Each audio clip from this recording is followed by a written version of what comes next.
It was known by many different names around the world. In North America, it was called The Moment of Truth. In Peru, the show was called El Valor de la Verdad. The premise of the show, around the world, was that the contestant would be asked various questions, and they would be rewarded financially for telling the truth. As the questions progressed, the repercussions of telling the truth, though, would get worse and worse. In one particular case, on the Peruvian version of the show, a contestant named Ruth Thalia would tell the truth, and many people contend that the truth was what led to her murder.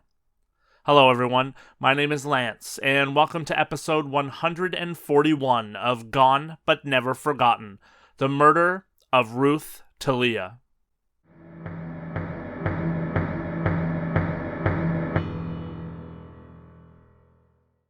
The truth shall set you free. Those are words that have long lived, and perhaps words that do not ring very true in the world around us any longer, which is why a show like El Valor de la Verdad and all of its counterparts were able to rise up and cause a bit of a phenomenon. Before recording the show, contestants would answer more than 100 questions while they were hooked up to a polygraph test, and then for the show, 21 questions would be formulated and asked across 6 levels of the show. If the contestant answered the questions that they were posed with correctly, they would move on to the next question, and if they answered untruthfully, they were eliminated from the show. A contestant was able to stop after any of the 6 levels and take the money that they had accrued, or they can continue on, risking their money, their livelihood, and in the case of one contestant in particular, her life. On the premiere day and the premiere episode in Peru, the show took top spot in the ratings, and hashtag El Valor de la Verdad and hashtag EVDLV were trending massively. The very first episode's contestant was Ruth Thalia Saez, a 19-year-old girl who lived with her parents in Huachipa, Lima. Ruth lived there with her sister Eva and her younger brother, as well as her parents Vilma and Leoncio.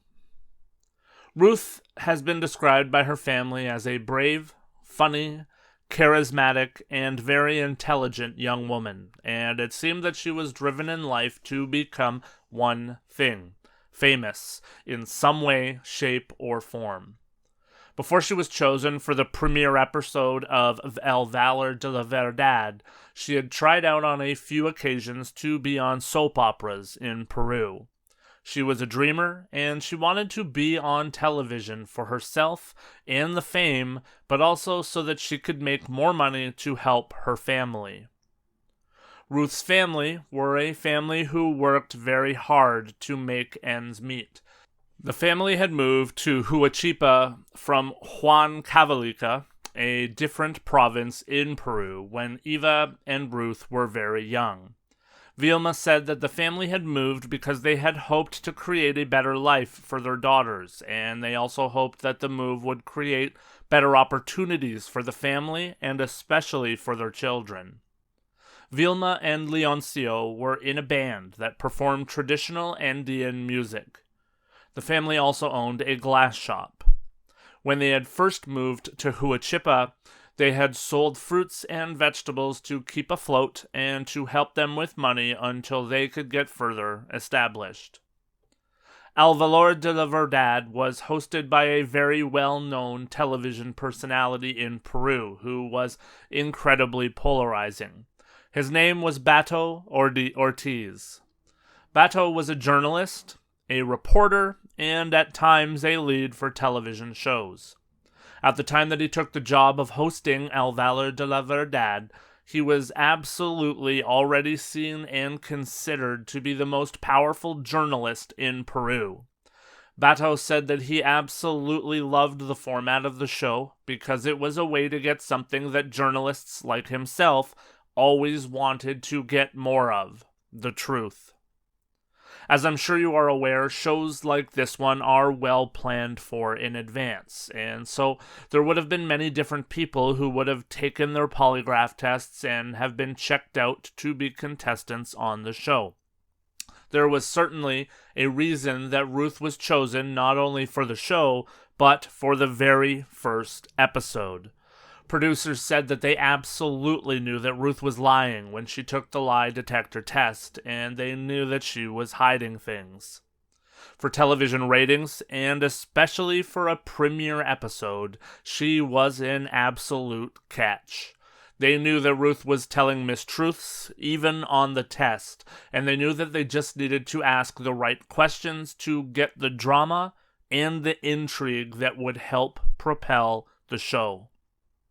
The prize for the show, if a contestant could make it through all 21 questions over 6 levels, was 50,000 souls, which is the equivalent of approximately $13,500 US. This might not seem like an awful lot of money. However, at the time, that was roughly the equivalent of 3 years' worth of paychecks in Peru if someone was working for minimum wage. July 7th of 2012 was the premiere episode, and Bato remembers bringing Ruth out to meet the audience for the first time. He said that she was an attractive girl, and he said that she had a low profile, and even came off shy and timid at first. However, when the cameras came on for the first time, he said that it was as though a switch flipped. Ruth came to life, and she was charming and funny, and she worked very hard to be the center of attention, so that anyone who was watching would notice her. Part of the show was that the contestant needed to also have 3 people in the audience as their guests. This was done so that their reactions could be gauged, and so that they could tell a story if one presented itself. Ruth had chosen to have her mother Vilma, her father Leoncio, and her boyfriend Brian come on the show with her. Vilma said that she didn't know very much about the show in advance. She said that she was under the impression that the show's questions were going to pertain to their family and their struggles and successes since moving to Lima. She thought that the format of the show was to tell their story to the masses, almost like a human interest story. Vilma was proud of her daughter for getting to be on the show and excited for everything to play out. Leoncio, on the other hand, seemed to know a little bit more about the show. He didn't share his wife's excitement over doing the show at all. He said that he was actually upset when he learned that Ruth had been chosen to go on the show. He was anxious, and he said that he had even tried to warn Ruth to not do the show. Vilma, though, had told him that he did not support Ruth enough, and so he had ultimately relented. He was worried that if he did talk her out of the show, he might ruin an avenue for her to get what she wanted out of life. He said that he was worried about the truths that they and the world may find out about his daughter and their family. Brian came across looking very young on screen. He was presented as Ruth's boyfriend, and he lived nearby the Thalia family. He was very serious, and he was not very talkative, and ultimately he appeared to be uncomfortable being on the show at all. And so the show began. As these shows always do, they started with very easy questions to set the tone and the tenor for the episode, and to also give the audience a chance to get to know Ruth more. Ruth was asked if she'd ever skipped a class, and then she was asked if she believed it was more important to be pretty or to be a good person, and she was asked if she had ever gone without showering for a long period of time. Ruth said that a person with good looks could achieve more than a person with a good personality, and she said that she had gone more than 20 days before without bathing. Ruth was then asked if she was satisfied with her appearance, and she said that she was not. She was asked if she saw a Chinese girl, an Indian girl, or a mestiza when she looked in the mirror. A mestiza is a woman of mixed blood, specifically mixed European and indigenous ancestry. Ruth said that she saw herself as being a bit on the darker side. She was then asked if she wished that she was Caucasian, and Ruth said that she did. Ruth was then asked some questions about Brian. She was asked if she found him attractive, and she seemed to hesitate, and then she meekly said that she did. Baddow pounced on that and said that she didn't seem very convincing. He then asked her if she thought that Brian was intelligent, and she replied by saying, kind of.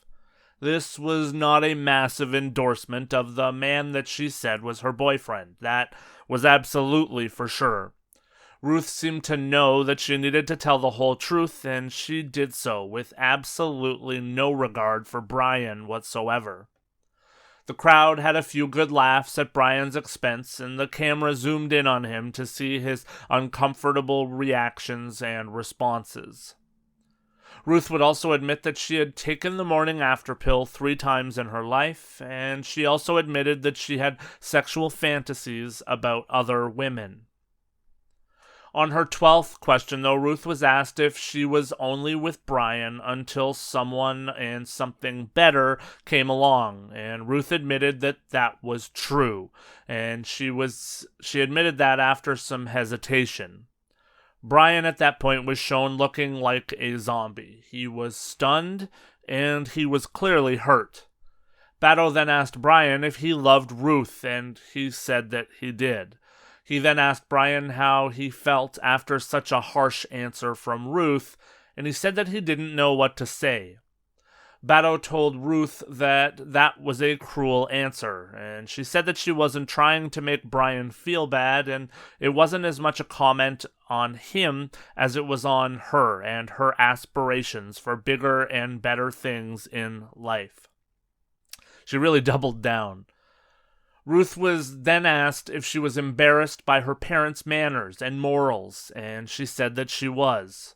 At this point, it was Vilma who started to break down on the show because Ruth was admitting that she didn't like the way that her parents lived or their moral compasses. On the 17th question, Ruth was asked if she worked in a call center, which was the job that she had always told everyone that she did. She said no.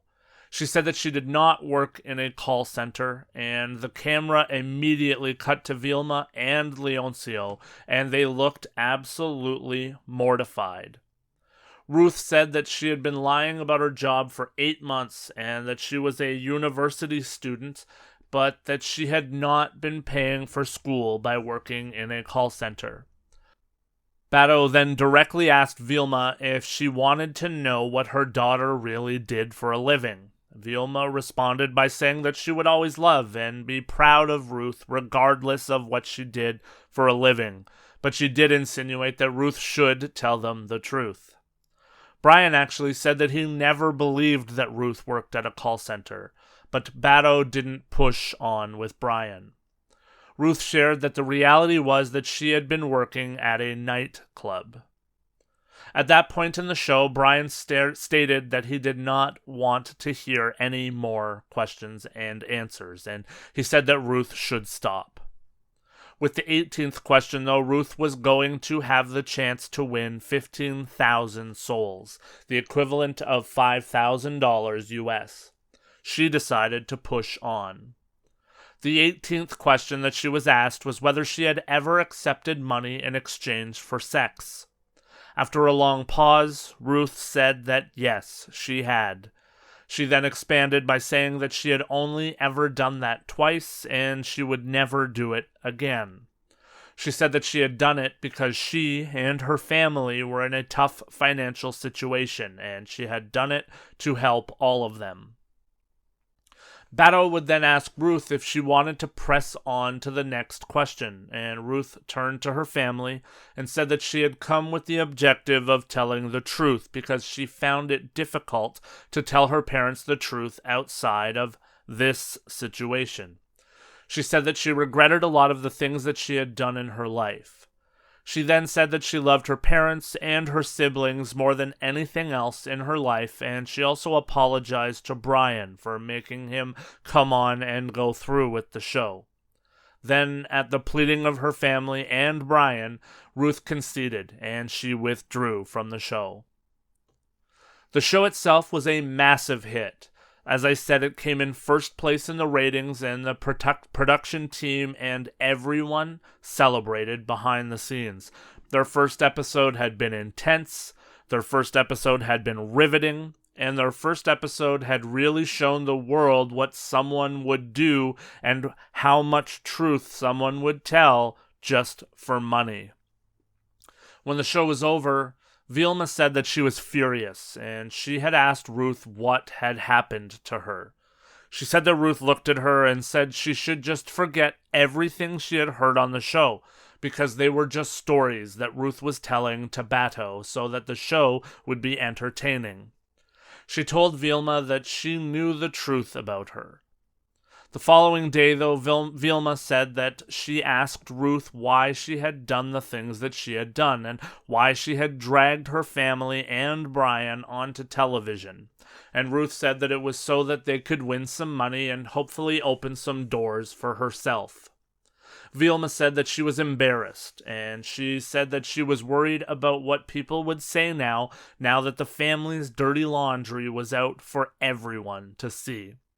Ruth told her mom that she didn't care what other people said, thought, or did in reaction to the show.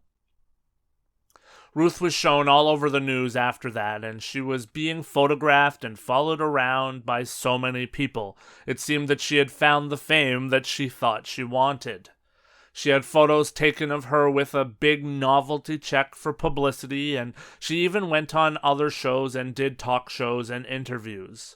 Ruth said in those interviews that she felt liberated by telling the truth, and she apologized again publicly for putting Brian through the entire experience. She also revealed that she and Brian had broken up after the show had happened. Ruth said that Brian didn't answer the phone anymore when she tried to call him, and over a week or two, people started to realize that Ruth was starting to look worn down by her newfound fame. She looked exhausted. Ruth seemed especially worn down every time that she was asked about Brian. She would say that she was not entirely to blame for what happened, and that he too was guilty of some things. She also said that she wanted to leave her comments at that, though she did not want to expand, and she wanted to be left alone, specifically by Brian and his family. This would be awful foreshadowing. Leoncio would say that overnight everything changed for their family because of the show. They felt like everyone was looking at them and judging them and talking about them behind their backs, and you can only imagine the rumors that were being spread. Ruth's sister Eva said that Ruth had become very depressed in the aftermath of the show and that she was unable to cope with the attention and the gossip and the non-stop rumors. Eva had been one of the only people that knew some of the secrets before Ruth shared them on television, and Eva and Vilma both said that Ruth had shared with the family that she was struggling with thoughts of suicide. After the show, Brian also gave some interviews, and it appeared that he was also not in good shape. His life was in a shambles. He said that he had become a laughingstock and that he felt completely embarrassed around his family, around his friends, and around perfect strangers. Brian said that he had been the victim of an ambush on television, and he said that he and Ruth had actually broken up months before the show, and that they had agreed to pretend that they were still a couple for the show. He said, though, that he had no idea what he was getting into, and he said that Ruth had promised him a cut of the money for being a part of the show, but she had never paid him. Ruth and her family just could not escape the drama. One day, someone broke into the family home and stole Ruth's laptop. The family suspected that it was Brian that had stolen it, but there was no proof. They just knew that he had been asking Ruth for money, seemingly non-stop. First, Brian had said that Ruth owed him 500 souls. Then he said 1,000 souls, and then 2,000 souls. It seemed to everyone that knew him that he was trying to extort Ruth. Brian even showed up at the family's home a different day and said that he was completely drunk. He allegedly told Eva when he was there that Ruth had not paid him, and, quote, "Revenge is sweet." On the evening of September 11th of 2012, just over 9 weeks after Ruth was on the show, Leoncio and Vilma fell asleep watching a soccer match, and when Leoncio woke up the next day, Vilma told him that Ruth had not returned home that night. Vilma was said to have been frantic because this was very out of character for Ruth. Vilma and Leoncio got in touch with a friend of Ruth's who they knew had been out with her the previous night. The friend said that they had been together and that Ruth had received a call from Brian. Vilma then rushed over to Brian's home because she knew that Brian must at the very least know the next part of the story about where Ruth had gone or where Ruth was. Vilma said that when she got to Brian's home, she was crying and screaming in the middle of the street, and she would have made a scene for all to see.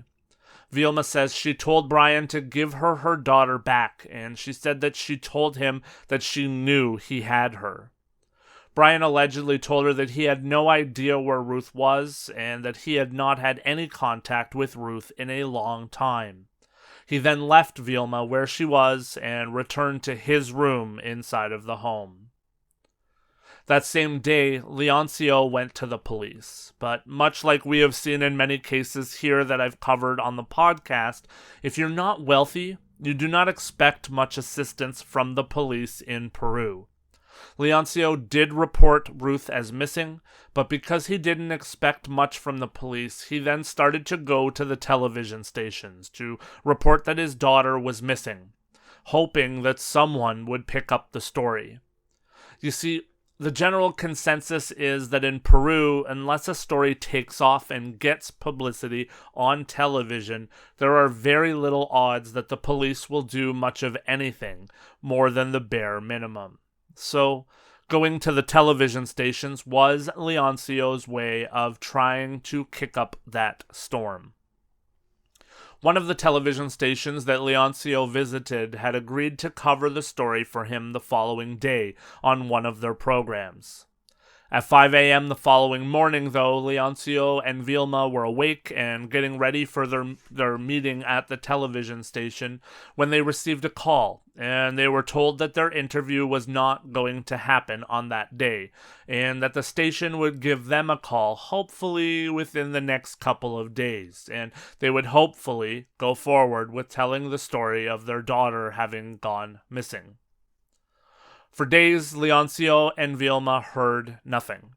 Nobody was reporting on Ruth being missing, and the police were dragging their feet. Nobody aside from her family was pushing for Ruth's story to be told, and seemingly nobody aside from the family was looking for Ruth.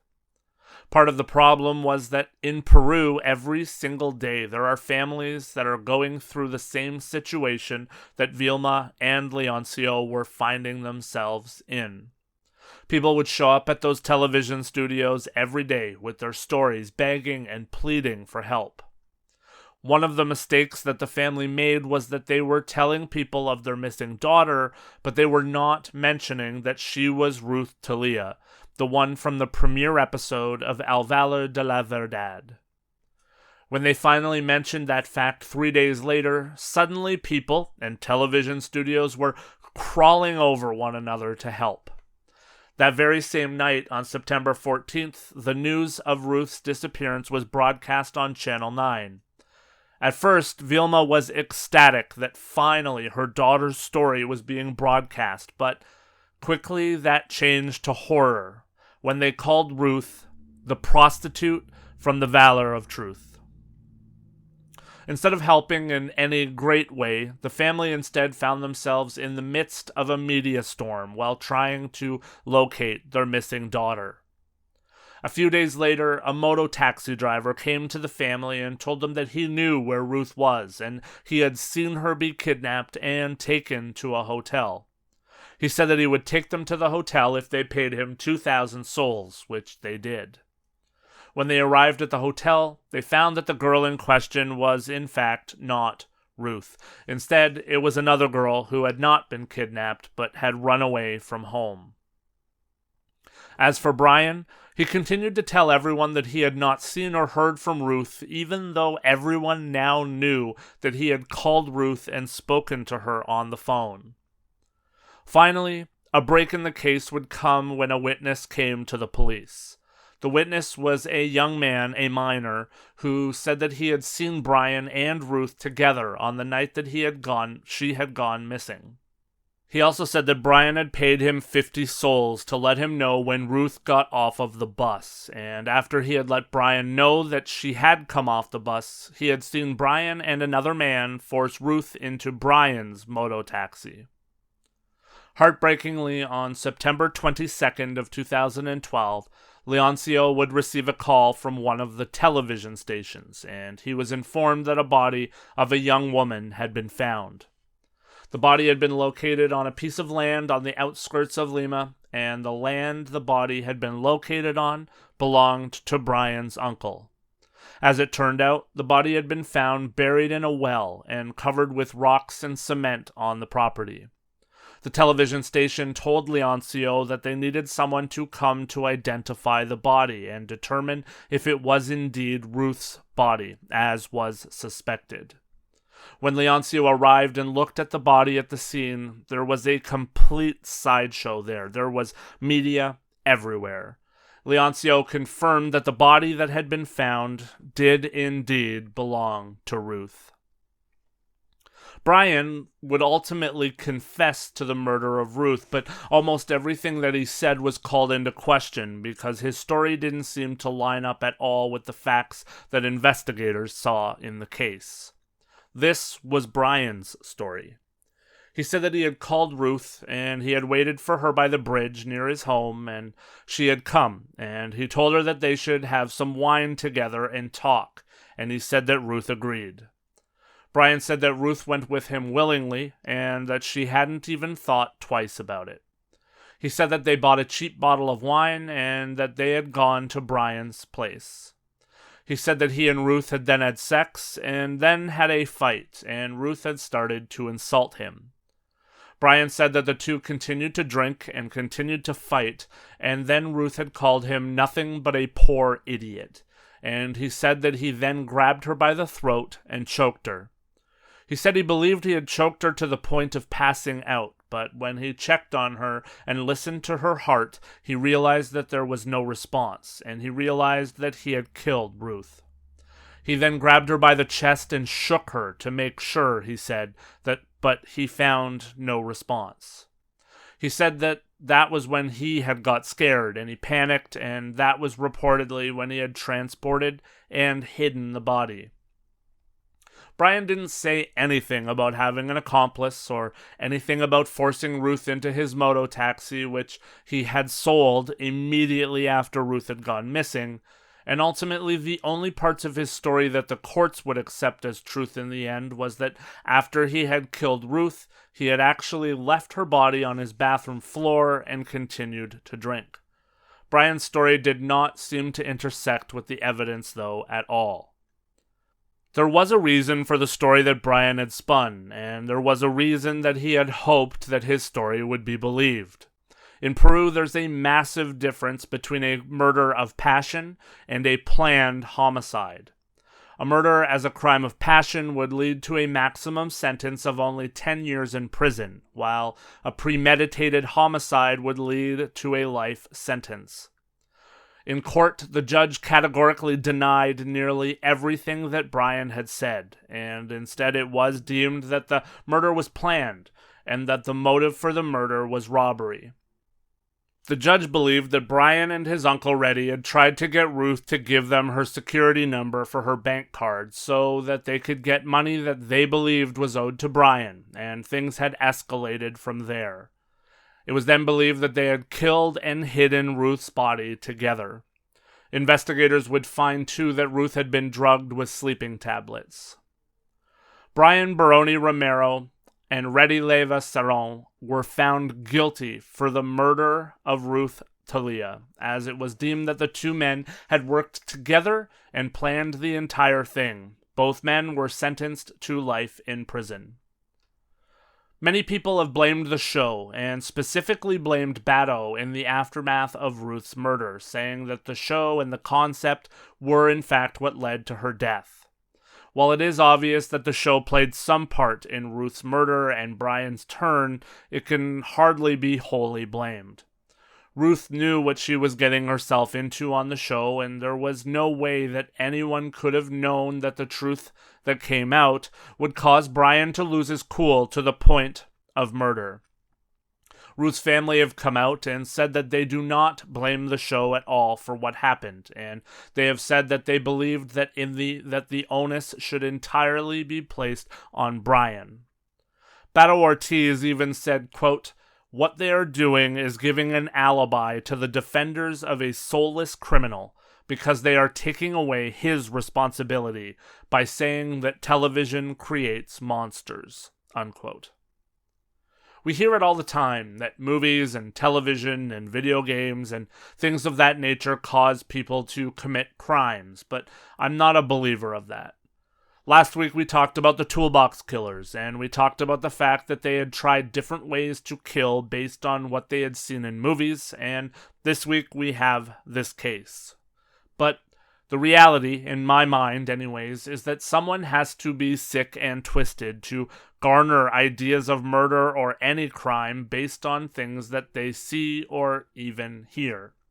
I hope and believe that just because we meet together every week to discuss true crime doesn't mean that we will become perpetrators of crime. What do you believe? Do you think that media is more to blame for people's ideas and their reactions to what they see and hear? Let me know over on social media what you think. You can find me on Facebook, Instagram, X, and TikTok, and of course over on the Patreon page for the show at patreon.com/GBNF podcast. Just last week, I dropped my 4th patron-only episode of the podcast for all paid subscribers. If you like the show, please follow along there and help out at any level that you can. Also, don't forget to rate, follow, and review the show on whatever platform that you are using. Every little bit of help from you, the goners, goes so far in helping out the show. Until next week then, I wish you nothing but the best for you and yours, and hope that you be safe, be healthy, be happy, and of course, be better.